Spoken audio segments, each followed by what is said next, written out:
Hey guys, happy Sunday. I hope you are all doing well, and welcome back to another podcast on my channel. My name is Jetta, and I am a private pilot, blogger, and I love to travel, and I love all things aviation, obviously, but welcome if you're new here, and welcome back. Thank you for following me and following along with my adventure to becoming a commercial airline pilot. So, thank you for supporting my last podcast that I put out with my best friend, Zero G. He's just amazing, and so thank you for supporting us and our journeys, because being a pilot is not hard.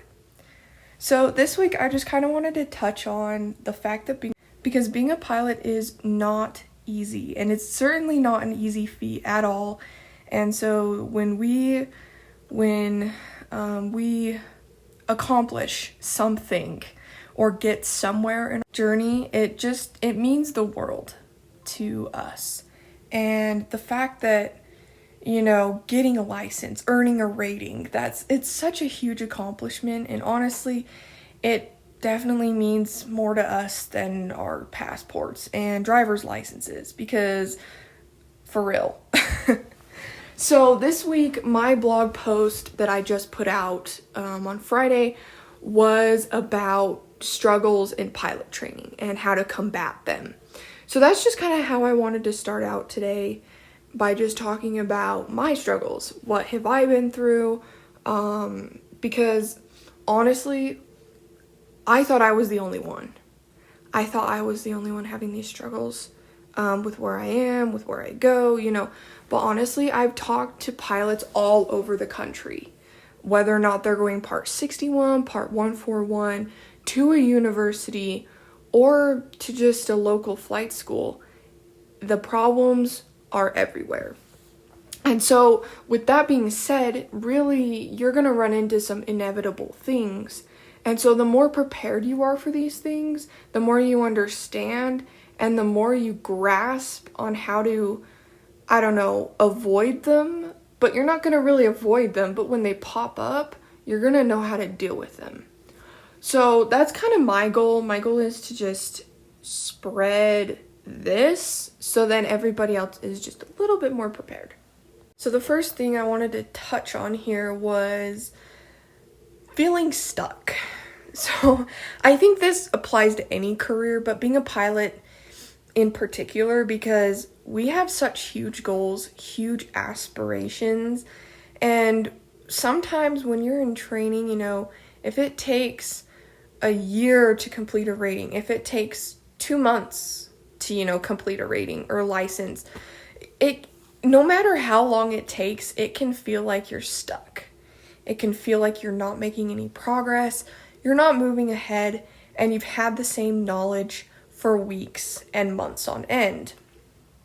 So I kind of like to call this getting there syndrome, because if you think about it, when we have such big goals, we tend to focus on, I want to be an airline pilot.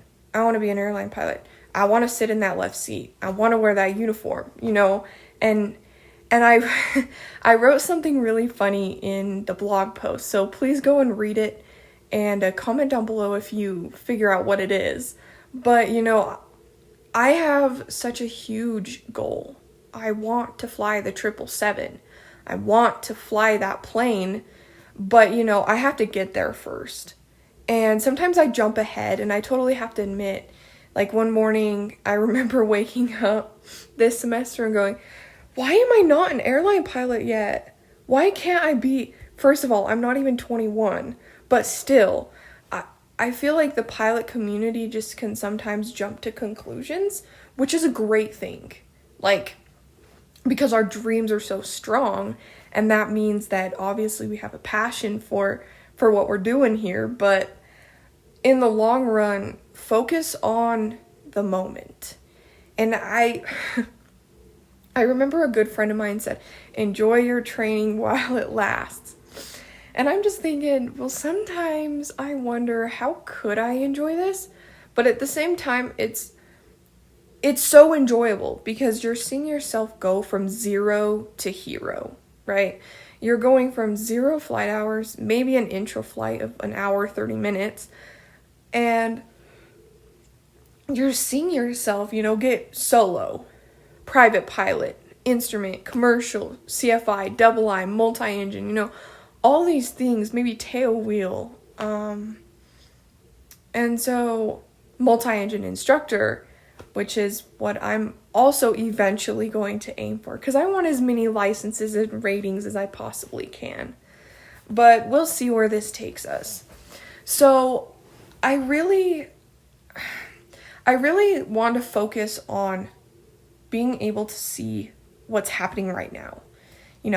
What did you just learn today? Aviation, nothing is the same every day. You're gonna learn something. And so being a pilot requires an open mind, and that's huge. Because the minute that you close off your mind to all possibilities, that's the minute that you're not going to be able to succeed. And in my personal experience, that is true. Like, I've seen so many people do that.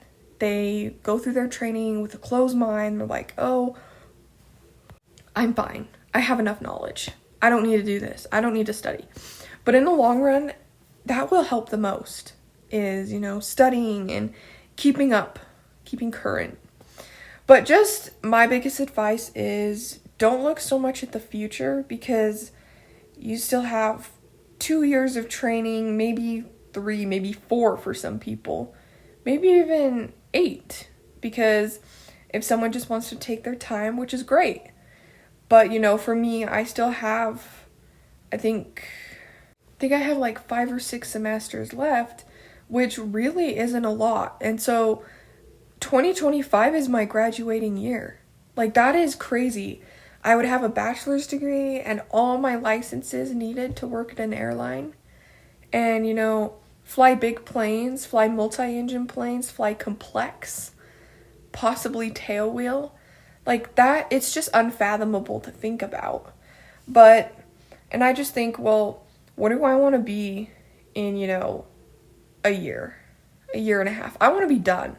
I want to be instructing. I want to be getting my 1,000 hours. I want to be at the airlines right after I'm 21,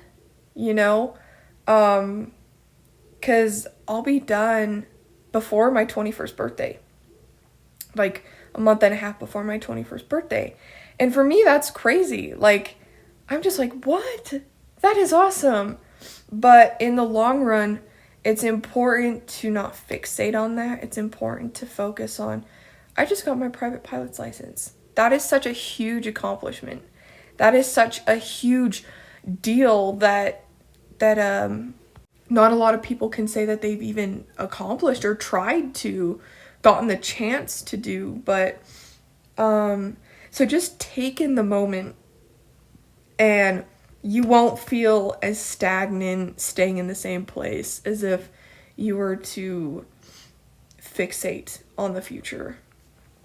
So kind of another thing that I wanted to talk about is crazy scheduling. So like one time I'll take the 6:30 block consistently for a couple of times, and then I'll take the 9 a.m. and then I'll take the 11:30, and then it'll jump to 2 p.m. and then maybe a night flight at 9. And so there for a while I had the most complicated schedule on the planet, and I didn't like being all over the place. You'd lose sleep, and on top of that you have issues with dorms, and you have all of these things that it just builds up, it adds up, and you have homework, and you have to study, you have upcoming tests. And so scheduling can be pretty intimidating and pretty long.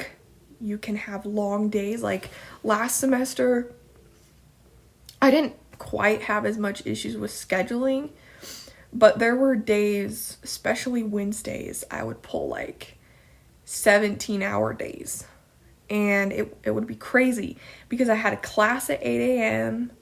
and then I had a flight lab, and then I had a class at 6:30 p.m. that would go pretty late, like 8:30ish. And so by the time you take into consideration everything, it would be like a 15, 17-hour day.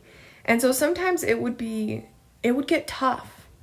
And when the times would get tough, that just means you're making progress. But this semester was a lot better.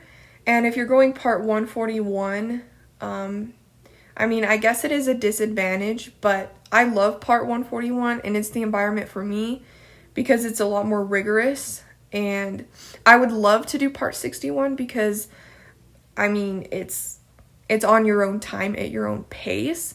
But I like the 141 because it pushes me through. And it's like, it's a schedule built. And it's like, nope, you're flying this day. You're flying that day. And you have to show up. Versus part 61. I don't think it's a big deal if you cancel for part 61. But 141, I do like it. I like the environment. But it is a disadvantage to 141. But there are ways to combat that.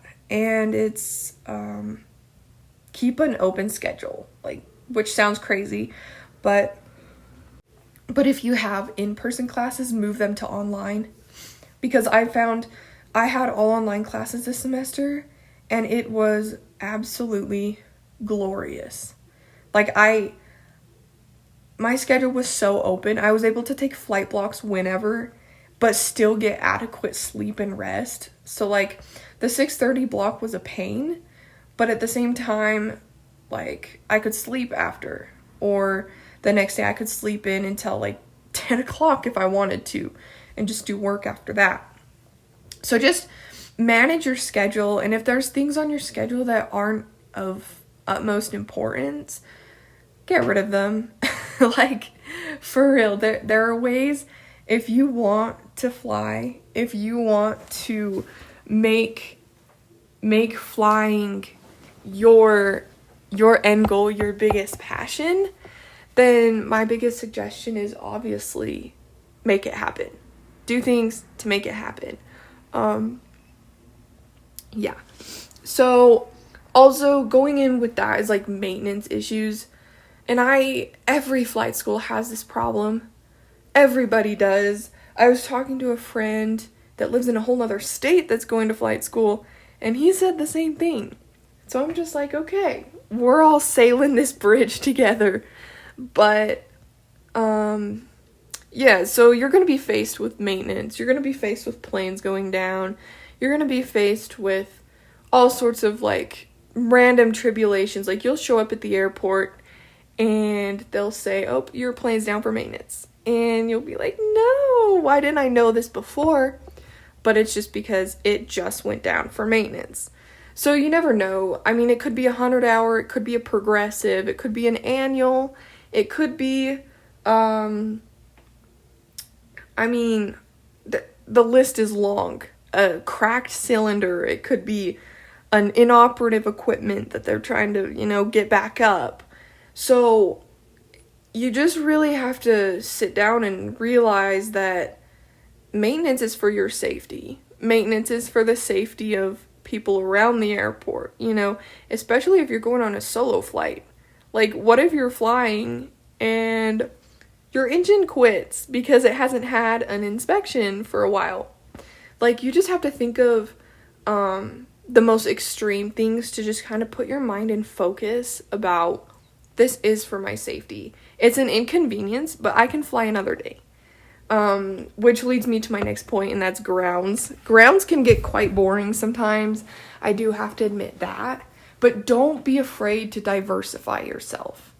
Diversify your knowledge, because there's been a lot of points, especially during this semester. Last semester was great. I loved it. But this semester I kind of felt I was stuck with knowledge. So I would end up doing a lot of research on my own.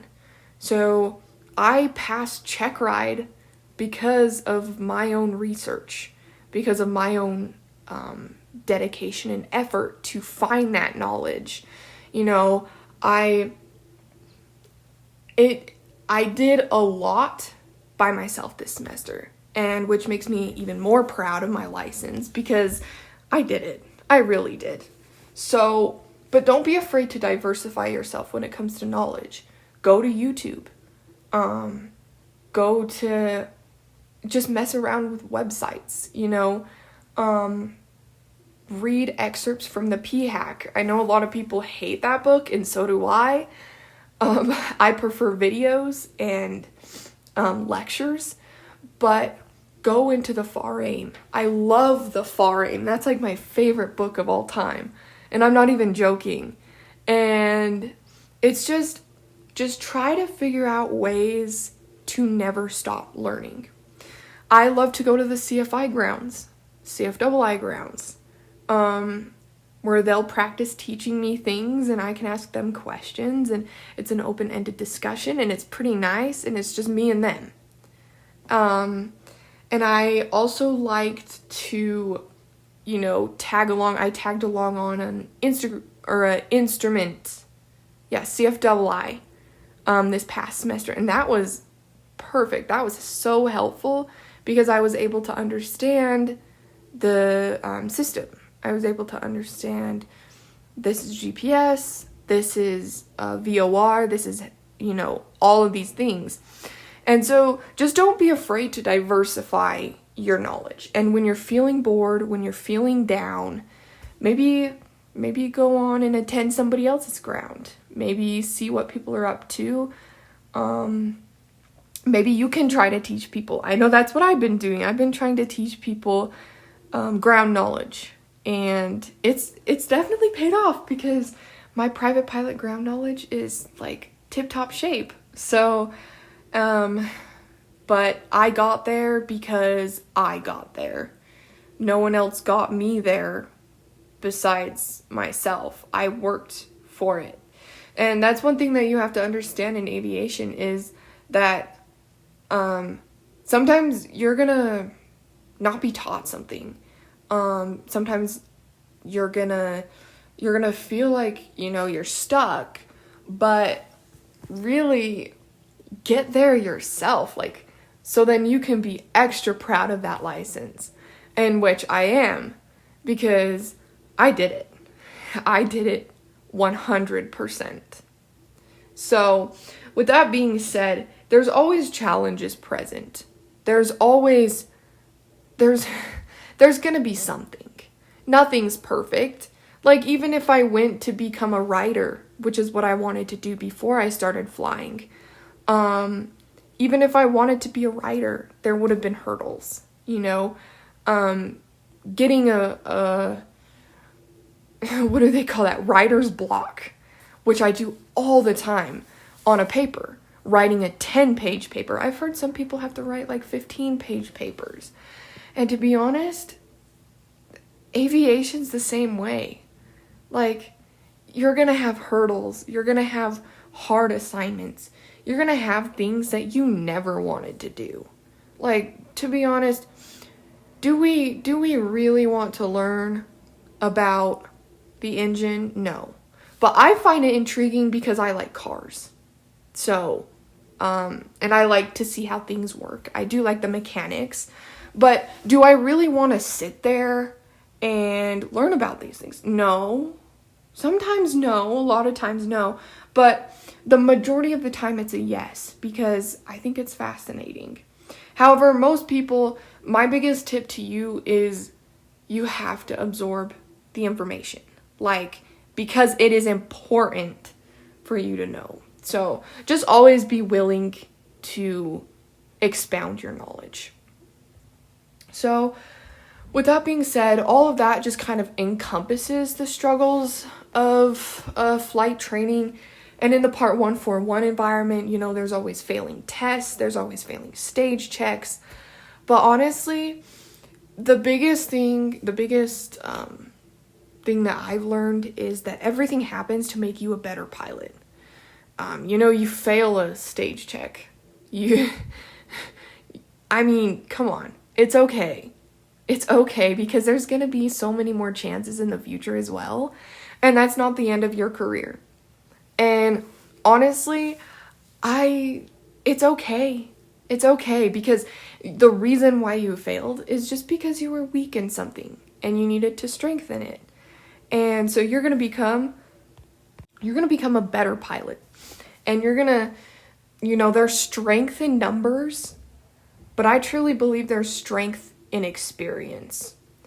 That famous saying, there's strength in numbers, like group work, group effort.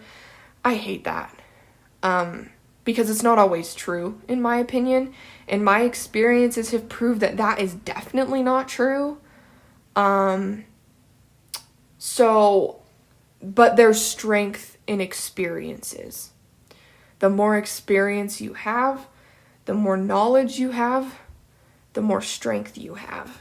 And that's what I believe, because a lot of the times it's easy to just kind of overlook things and be like, oh yeah, it's okay.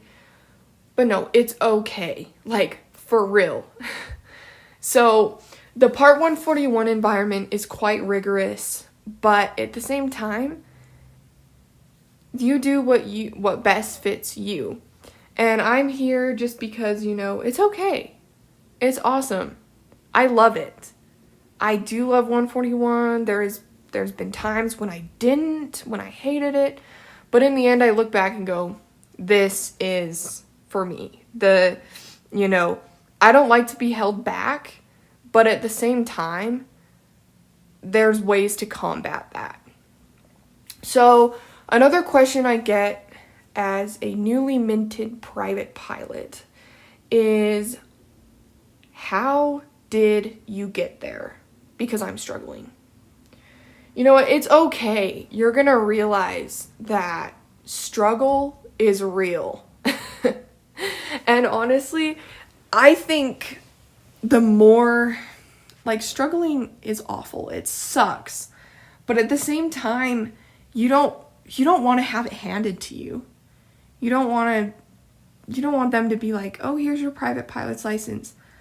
Then you'll be like, sure, yay. But when you have struggles, when you work for it, when you completely have the worst days ever, and you get handed that license because you worked for it, that is going to be the best day of your life. So how did I get there? Well, trial, error, experience, learning, knowledge, but most importantly, faith, determination, and effort. Because I didn't think that I would ever get to be a pilot at all. And it's crazy to think about that, because everybody else had faith in me, but I was just like, I don't know if I can solo. I don't know. But I didn't know until I jumped in and did it. I soloed. And then I didn't even know if I could do a solo cross country, but I didn't know until I jumped in and did it. And I did. But, things are going to pop up, and different challenges are going to arise for everybody. And being a pilot, it's so rewarding. And you just have to remember that you have that vision. You're focusing on getting your license. But what does it mean to you? What does aviation mean to you? And I have to answer this question because I do get asked about it a lot. It means everything. Without aviation, I don't know where I would be.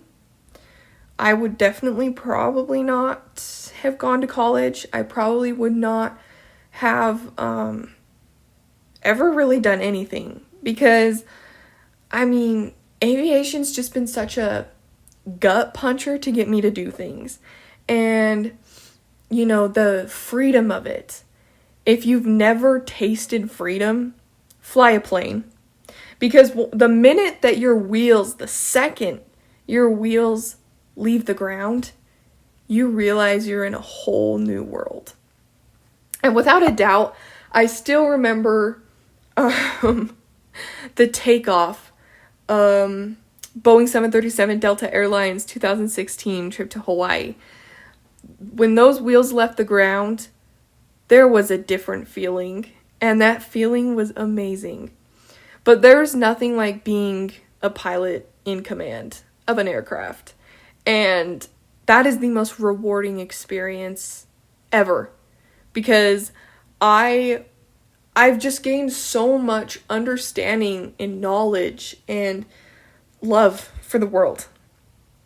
I've been able to open new doors and help other people find their way as well. And it's just the most rewarding thing ever, because aviation is such a small world. It's such a small community, and you never know who you're going to run across. But just the reward is greater than the struggle. And I just want everyone to know all of these things so then they can be prepared. Like, don't let these things scare you. Let these things be like, oh yeah, I can do this. I can. Because I've given you ways to jump around the hurdles. And it may not be easy. It's never going to be easy. But I have to tell you that it's going to be fine. And it's going to be worth it. So, just to kind of touch on a couple of things here. It is still insane to think that I have my private pilot's license. I still can't believe it. But I do. And I just look at that license and go, wow, that is amazing. But I really just want to emphasize on something that I've always done, but I can't emphasize it enough. And it's anything is possible. Because the minute that you think something is impossible, it's gonna be impossible. But the second you think it's not, and you tell yourself it is possible, it's gonna be possible. And, I just look back at everything that's happened in my life and go, wow, that is amazing. That I never thought that would be, I never really thought about that before. But here we are, and it's definitely possible. And everything takes work. Everything's going to take work. You're going to have ups and downs. You're going to have days and days and weeks possibly on end when you're thinking, why am I doing this? Why? What's the purpose? But in the long run, you just got to remember that it's going to be fine. So I wanted to tell a little story because I love stories for some reason. Aviation is full of them, and if you ever get the chance to have 5 hours of free time, please find a pilot to talk to and just ask them to tell you all of their stories. Just say, tell me all of your flying stories from your entire flying career, and they'll have some pretty insane ones. But I still remember on my long cross-country solo, there was a bird that flew right in front of me. And there was not 1 second that I didn't know what to do. I immediately got out of the way of the bird, and I was safe. I was fine. And that was the minute that I knew that, I'm going to be a good pilot. Because I was fine. And I knew what to do. But my DPE, he gave me quite a few emergency procedures during my check ride. And those, I knew exactly what to do the entire time. And I was highly amazed, but the pilot mind is so sharp and so agile as to what's happening. And I find that really interesting because I found out that we have so many characteristics and qualities that have built up over the duration of training. And it's awesome to see. But just in closing for this week, thank you so much for watching these and listening to these. That it means a lot. I think it's a lot easier for me to just speak about these things rather than write, because writing about them is just not the same, and it takes a lot of time or it's just easier for me to explain it while talking. So anyways, there's a lot coming up.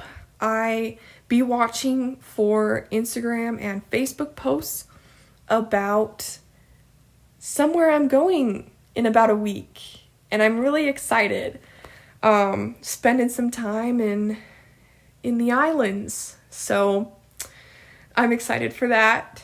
And I'm also planning on a few surprises because the blog's 1.5-year birthday is coming up. And so I was going to do like an unbirthday celebration type 1.5-year mark, almost to 2. So I really I'm figuring out what to do there. So be watching for things. And I will be sending out a survey within the next coming weeks about blog post and podcast ideas. It's not that I'm running out of ideas. I have endless ideas for these things. But I'm just curious as to what you guys want to see or hear or watch. I have quite a few ideas, but I just want to hear your guys' opinions about things, so be watching for that. For those of you who are signed up with the newsletters, don't worry. The survey will come through the newsletter in due time. So yeah, I'm pretty much on break now. I'm definitely enjoying life a little bit more now that I'm a private pilot, but it's all good. So also, I hope that you guys are doing well and having a wonderful week. But happy Sunday morning, and I will see you guys on the podcast next week.